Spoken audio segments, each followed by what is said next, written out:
तर पहिला स्प्रे आपला झाला, एक तर आपण ब्ल्यू कॉपर बॅक्टेरियल घेतलं किंवा कोसायटिक बॅक्टेरियल घेतलं किंवा कोनिका घेतला. हा स्प्रे झाल्यानंतर आपल्याला 6व्या दिवशी दुसरा स्प्रे घ्यायचा आहे. 6 दिवस बागेत जायचंच नाही. 6व्या दिवशी आपल्याला दुसरा स्प्रे घ्यायचा आहे.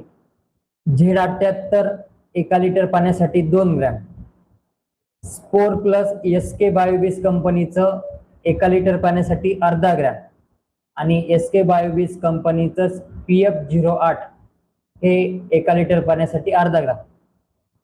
ज्याच्यामध्ये PF08 मध्ये सुडोमोनास आहे आणि स्पोर प्लस मध्ये बॅसिलस आहे. तर यांची आपल्याला आपल्या डाळिंब बागेवरती फवारणी करायची.